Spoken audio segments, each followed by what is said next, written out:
Common excuses are, I'm too busy. Common excuses are, I don't have enough money.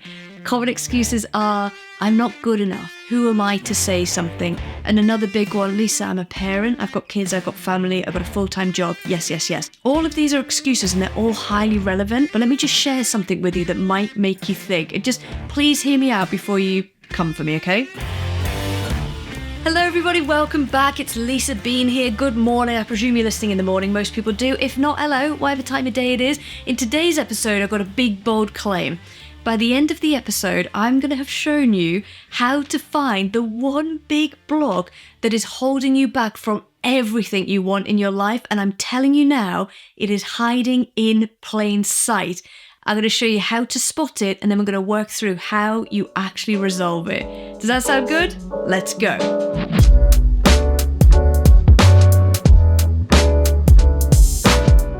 Okay, to do this, I need you to think of a goal, something that matters to you, something that you want to do.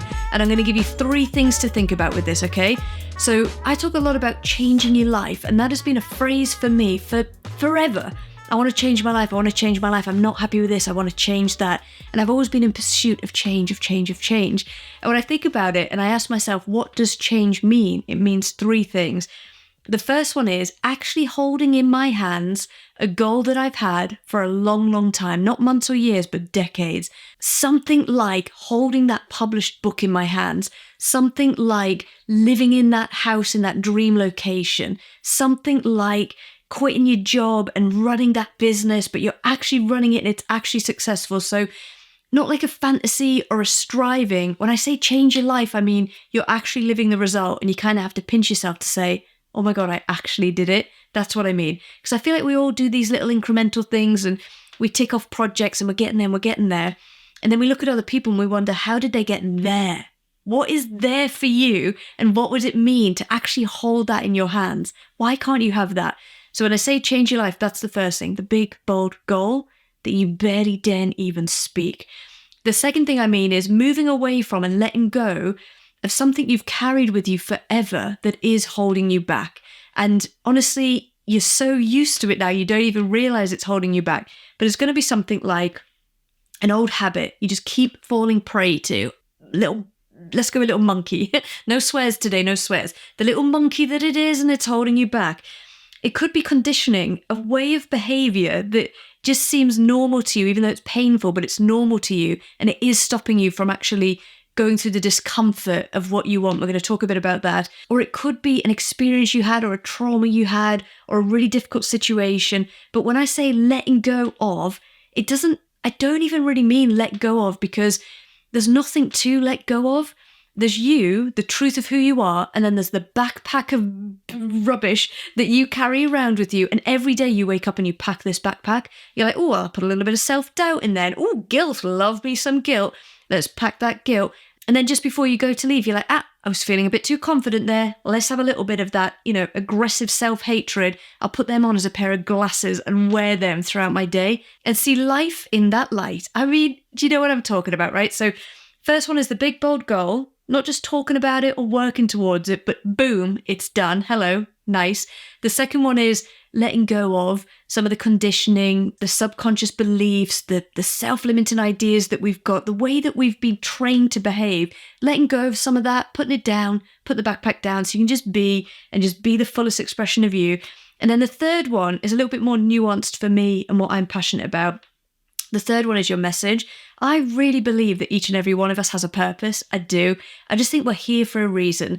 If I was to be quizzed on that, I would say, look, we all share the same purpose, and that's to become the fullest expression of who we are, just to shine and be energy and be in flow and just turn up as we are, the beautiful underlying current of life and spirit. That's what I reckon our purpose is.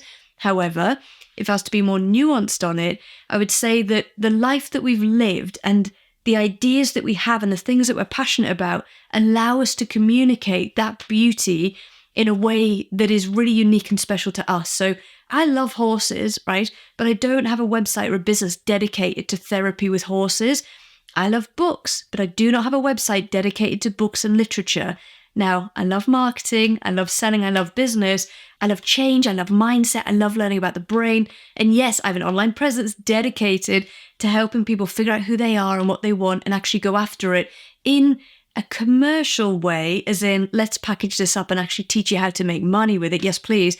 But also a spiritual, purpose-driven, good-hearted way. Like, let's do it in a way that lifts people up and helps them. And like, no trickiness. I'm not into any trickiness, all right? So for me, that's my mission. That's my purpose. That's what I'm about. I can package that up into some stories, some ideas, some messages, some products, some programs, and that's what I want to share in the world. Now, if you were to quiz me and say, Lisa, are you going all in 100%? Is the answer to that, oh, clearly yes. Or is it, no, I'm hovering around the shallow end of 15%, leave me alone, right? So for all of us, I feel like we've got a message that we want to share. There's a product that we want to build. There's a community we want to bring together. There's something we want to say or create or produce. And I do think it's human nature to, take that formless energy and turn it into form, into structure. We're designed to do that. We're literally designed to do that. So when I say change your life, I mean big, bold goal. I mean letting go of the baggage that you don't need to be carrying anymore. And I do mean creating something. So turning it into a form, packaging it up, creating a message and sharing it with the world, okay? So you can press pause or just think along, as you're probably doing as I go, and just think, what is my goal? What is the thing that I want to bring and share with the world? And what is maybe the thing that I probably need to let go of? Now, with that in mind, let's move on and think about what could be holding you back.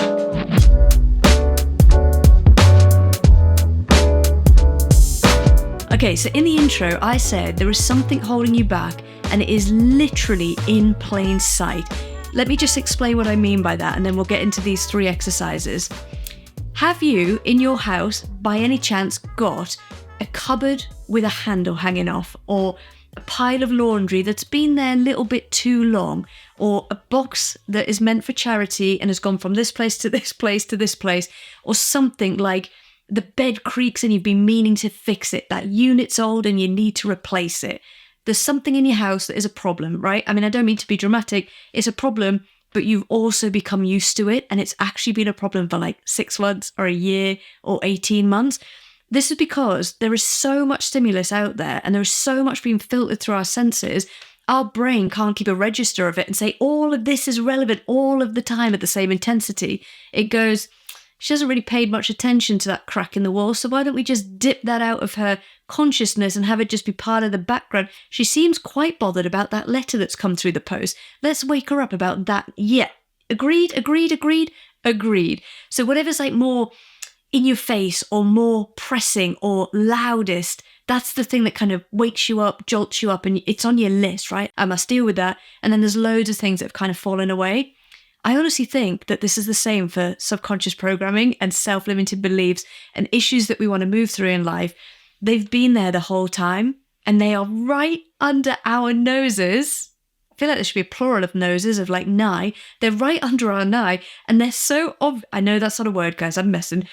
They're so obvious, but they've been there for so long. Our brain's kind of like, well, and your sneaky little cheeky monkey subconscious is like, haha, we're sneaking this through. We're sneaking it through. You are living through it. So that's what I mean by it's right under your nose. We're going to do 3 exercises in a second. I'm going to share 3 ideas with you and help you find it. And when you see it, you're going to go, I knew that. That is so obvious. Now what do I do about it? You probably also know what to do about it, but we'll have a little word about that before the episode ends. All right, let's get into the 3 exercises.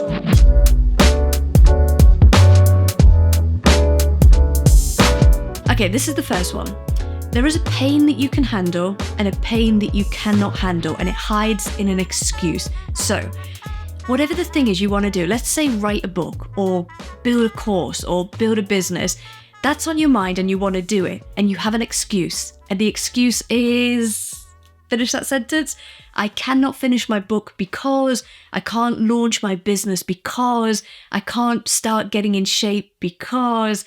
Common excuses I hear, and I am going to call them excuses. People don't like that word, but they are excuses. I'm not saying it's good or bad. Common excuses are, I'm too busy. Common excuses are, I don't have enough money. Common excuses are, I'm not good enough. Who am I to say something? And another big one, Lisa, I'm a parent. I've got kids, I've got family, I've got a full-time job. Yes. All of these are excuses and they're all highly relevant, but let me just share something with you that might make you think. And just please hear me out before you come for me, okay? Let's say that writing a book is really important to you. I want to write a book. I want to finish this book. I can't wait to get this done, but I'm too busy because I've got family, I've got a job, I've got this, I've got that. Perfect. It's uncomfortable, that feeling, isn't it? Of wanting to write the book, but being too busy. When I say uncomfortable, it probably manifests as sadness, as anger, as frustration, maybe sometimes as envy or jealousy of other people, but it's not a good feeling. It's not like, oh, I want to write this book and I'm too busy. Yay! It's, I want to write the book and I'm too busy. Oh, for God's sake. But this actually builds and grows over months and months and years, right? We live in that discomfort. Would you agree that it's an uncomfortable feeling? It's not one that you want to celebrate. Ta-da! It is an uncomfortable feeling. I'll tell you what else is an uncomfortable feeling. Leaving work on the exact moment that your shift finishes and going home and saying, kids, make your own tea, pizza's in the fridge, figure it out, I'm writing. That's also uncomfortable, isn't it? Leaving work on time, what will everyone think? And oh my God, my kids have to feed themselves. Lisa, my child's 3. Fair enough, there's an exception. But it's uncomfortable to put yourself first and put your goal first and pursue the thing that you really want to pursue in life when other people need you, when there are impressions to maintain, when there's other things on the list. Is that fair? Okay. So let's just put this into a sentence. And this is where the brutal bit comes in, and I don't mind because I think it's interesting. You can handle the pain and discomfort and anger of, I don't have enough time. That's an emotion and a feeling that you're okay with. Like, I want to say you're happy with that. I can handle that. I have capacity to handle the emotion. The emotion, the feeling, the vibration that you can't yet handle, that you're not yet happy to hold, is one of putting yourself first and letting other people suffer for a second or letting other people down. And in fact, I didn't even need to go that extreme. Who says we're letting somebody down just because we put ourselves first? So there's a goal that you have in life, and it's okay for you to say, I'm too busy, I'm not good enough, I don't have enough money. Even though that's uncomfortable, you're okay with that. But you're not okay with saying, I'm making time for me. I'm putting this money I was going to use for that purpose into this project. I'm going to cut my hours here and use that time in this way. Does that land for you? There's a feeling and emotion, a vibration you can handle, and there's one that you can't yet handle. Whatever the excuse is protecting you from the discomfort of facing that secondary emotion. Just think it through. When you say, I'm too busy, perfect. Because it stops you having a more difficult conversation or moving through a more difficult set of emotions. So just pause and reflect and really think, what is the thing that I'm trying to do? What is the excuse I have? And what difficult emotion, feeling, vibration, energy, conversation does that excuse protect you from having to face? When I say that the block is hiding in plain sight, that's what I mean. You use the excuse every day, and it isn't the excuse that's the problem. It's the feeling that the excuse saves you from, okay? It's a big one. Have a little think about it. Just literally, what's the thing I'm trying to do? What's the excuse I've got? And what does it save me from? And you'll find a massive clue hiding right there in plain sight.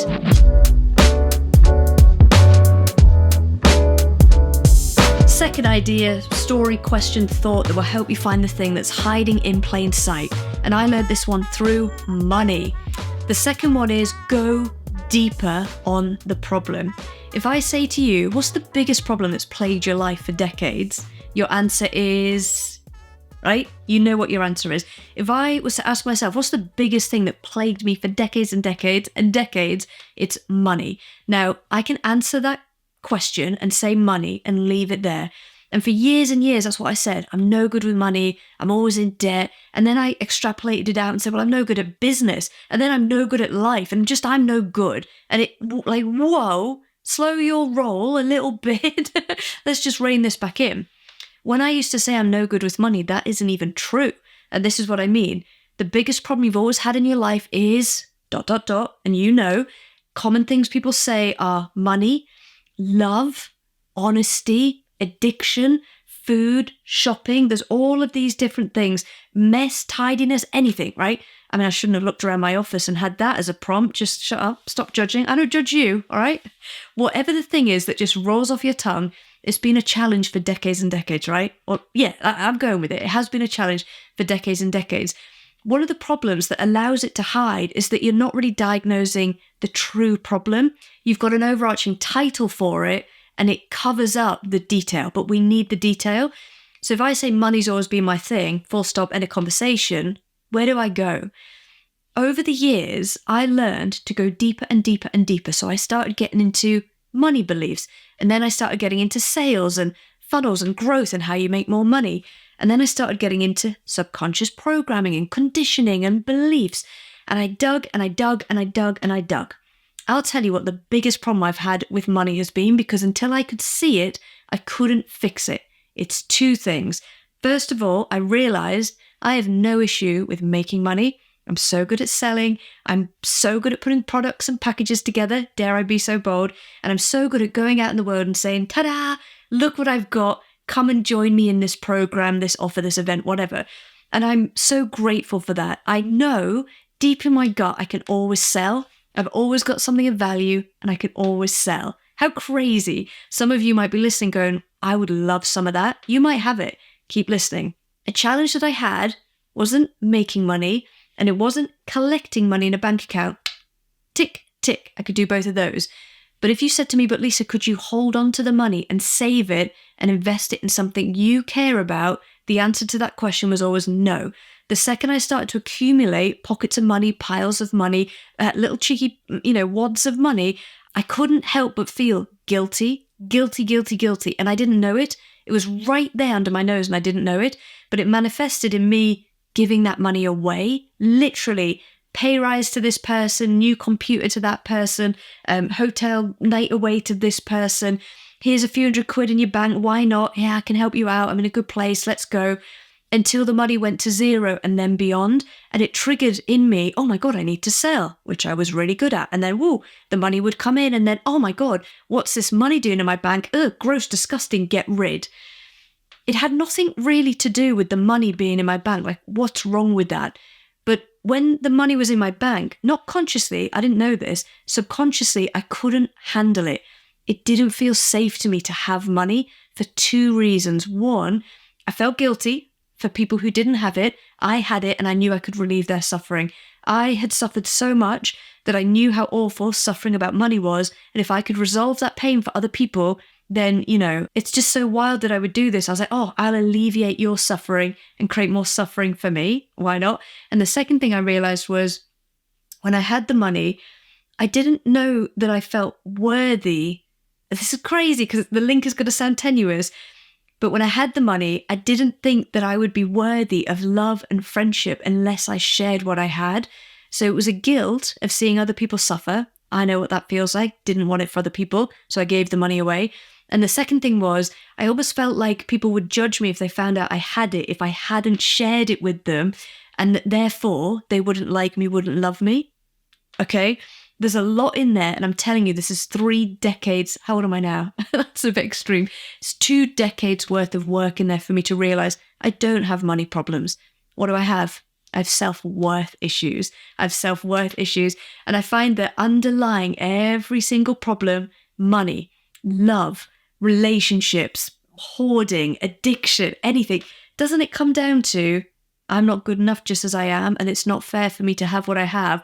Let me find a way to put myself in discomfort or put myself at a disadvantage or put myself through pain and suffering because that's an emotion I'm comfortable with and I'm not comfortable with abundance, love, connection, whatever the opposite of that is. Now, this might not resonate with everybody and it's a hard one for me to articulate because it doesn't quite come into words. But what I'm saying is, when I say to you, what's the thing that's always plagued your life? It's come in loops, it's come in patterns. And even when you fix it, change it, heal it, it seems to come back again, maybe in a smaller form or maybe in a bigger form. It's because the symptom isn't really the thing that you have to fix. For me, the symptom was, whoa, my bank is in minus again. What on earth? That was the symptom. The root cause of that wasn't about making money, keeping money, whatever. The root cause of that was self-worth. And the mantra that I had to develop was, it is safe for me to have money and make money. I am lovable just as I am. It is enough for me to turn up as I am. I don't need to pay my way into the room. And I had to do so much work on that to realize it. And I'll share one thing on this. I got into debt 3 times. I've shared this story loads. The first time was like 100K. Second time was 68. The third time was like 8, something like that. Or 65 and then 8 was something like that. The first time I got into debt, I didn't know it was happening. And then it suddenly accumulated. And I was like, what on earth? Who can I blame? Second time I got into debt, I watched myself do the behaviors that lead to debt and I couldn't stop myself. This is like, I know I shouldn't eat this biscuit. I know, oh, damn it, there goes the packet. I watched myself do it. I knew the outcome and I couldn't stop myself. The third time I was on my way to debt and I'd accumulated something like 8K. And I was like, oh, Lisa, remember last time? You keep down this road and it accumulates and you end up in debt. And then this is where the shift happened. I had to shift and think, right, I would rather have the pain of not spending the money and just waiting 6 months and saving to buy the thing I've got my eye on. I'd rather have that pain than the pain of getting it and then having to pay it off and get into debt. And when you make that switch, it is shocking. It is shocking to your nervous system, literally, because everything about you wants the opposite. It wants to scratch that itch, relieve that pain, get the release of whatever, dopamine in your brain. Be like, yes, let's get that reward. Let's get that reward. And instead you go, had to steady. We actually are seeking something calmer now, something safer, something slower, something longer lasting. So just steady up and we're going to wait. That is a very uncomfortable feeling. It's a very uncomfortable feeling. And when I was doing it, I was like, I know this is right. I know this is right, but damn, it hurts. And that's when you know change is happening. You've basically had the exact same stimulus, exact same situation, exact same temptation, but this time you're conscious of the outcome. You can see the behavior. You know that repeating that behavior gets you a result that you don't want. And this time you sit in the discomfort of, I'm changing my behavior, I'm changing my behavior. And it was only then when I learned how to make money and hold money. And I don't think it had anything to do with money. I think it was all to do with self-worth. And yeah, self-worth, full stop, exclamation mark, end of paragraph, end of chapter. What's yours? So before you move on, just think, what is the thing that has plagued my life? What is the story, the neat little package story, the headline I have? And what would it look like to go 5 or 6 levels into that? You might even try doing a little thought process where you put the word in the middle, like, you know, for me, it would be money, and try and list 10 different things coming off of that are linked to money. And thinking, right, oh, this feels like it resonates. Let's go and see if I can get 10 topics into that and see what you can find. It is right there in plain sight. The title you're using is just too broad and high level. Go deeper and you'll find the root source.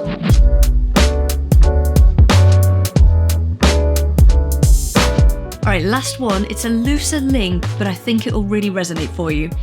The thing that you want in your life, it doesn't just sit on the other side of action. It does sit on the other side of discomfort and uncertainty. And the more comfort and certainty you want in your life, truthfully, the more discomfort and uncertainty you have to be able to grow through. So if you're wanting to produce a book or build a business or change your body or move home or whatever, it's not an instant thing, is it? It doesn't take months. It probably takes years. And you have to go through a drafting process of no good, less bad, okay, average. And it goes on until you reach something, right? The problem is that the rewards of our society are so tempting and so immediately available that they're always going to give us a relief from the pain of growth, okay? I can explain this very, very simply. In our brains, I say very, very simply and then open with in our brains. In our brains, we've got 4 neurotransmitters, feel-good hormones. They're called serotonin.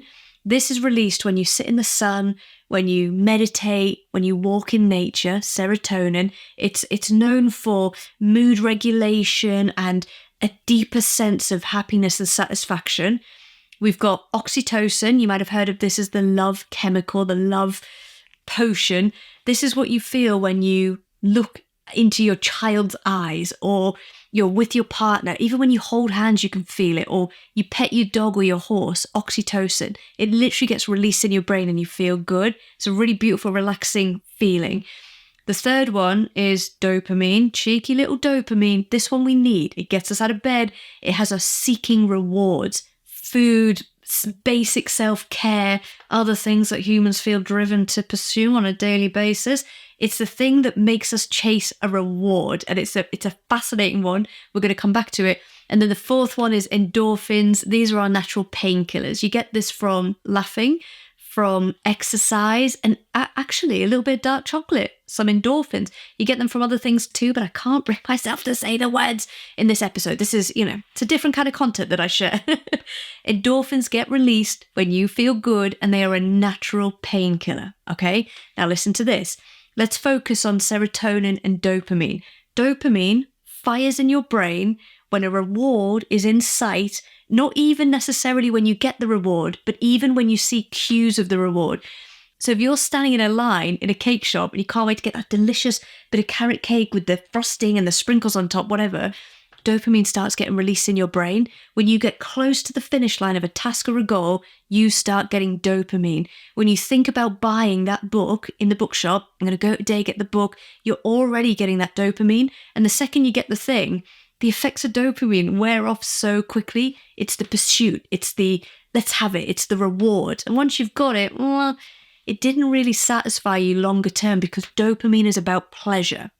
Now, serotonin is about longer term happiness. Serotonin's released when you meditate, makes sense. When you're in nature, it's associated with a feeling of deep satisfaction, a feeling of that's enough, gratitude. It's less pleasure and it's more satisfaction. Now, the thing about this is pleasure tends to be something that you pursue, that you go after, that you take. But happiness and joy, aren't they things that you experience with other people, with other elements of life? They're things that you become. You can overdose on dopamine and activities associated with that chase and that pleasure and that reward. You never say, oh my days, I had way too much happiness and satisfaction today. You can't overdose on that. So here's the thing. With every behavior and every action you feel tempted to do, you've got to ask yourself, what is driving this behavior? Is it, I want to relieve the pain, I need a quick hit of pleasure? Or is it, I want longer term happiness, satisfaction, I want to feel purpose-led, I want to feel in alignment? The reason I bring this up is because if I'm writing and it's hard, something in me goes, oh, but you know what would be really good? Maybe you should have a break and have a Kit Kat and watch the telly and just one episode. Or if I'm on the treadmill and I'm like, I know I'm going to feel so good and this is really good for me. And then my brain goes, yeah, but if you stopped and went home and we could just chill for a bit or like go and have a bath, wouldn't that feel really nice? I feel like when I'm trying to do a difficult thing, that isn't even that difficult, like writing for joy or building a business that I really want to build, something in me goes, oh, the rewards are a little bit delayed. This is a little bit tricky, but what I'm really seeking is a short-term hit of pleasure. And all I have to do is open my eyes. I'm like, oh, hello, social media. Hello, Amazon next day delivery. Hello, cupboard full of snacks because there's a 10-year-old in the house. Do you know what I mean? Right? So when you're doing a difficult thing and you're trying to change your life and go after the book, the career, the lifestyle, the change, the whatever, and you want to stop and you want to quit and you want to pack it in, ask yourself, what is driving my behavior? Is it a deep, powerful sense of purpose and mission and alignment and satisfaction? Or is it a need to relieve the pain and discomfort that you're feeling in exchange for a quick hit of pleasure? This quick hit of pleasure never lasts, but the feeling of deep alignment, expression, purpose, happiness, that lasts. And when you're lying in bed, you never go, I'm so glad I stopped today and ate that pack of biscuits. But you do say, I'm so glad I got up and danced for 5 minutes and sat back down and finished that chapter, or put my thoughts on paper, or went to the gym, even though it was difficult. What is driving your behavior? So there's no question for you to think about now, but the next time you sit down to work on your goal, I want you to ask yourself, when you want to stop, when it gets hard, when you want to quit, when you want to deviate, what is driving that need to quit, to deviate? Is it that deeper feeling and expansion and good stuff in life? Or is it the need to stop the immediate pain, human nature, and get a quick hit of pleasure? Why not? And if you're going to do it, I'm not saying don't have the Kit Kat and the coffee break, go for it. But you have the coffee break and the Kit Kat on a timer and you go, you satisfied? Now let's get back to work, all right? I hope you enjoyed today's episode. If you did, hit like, hit subscribe, drop me an email, let me know. It means the world to me, and I will see you in next week's episode.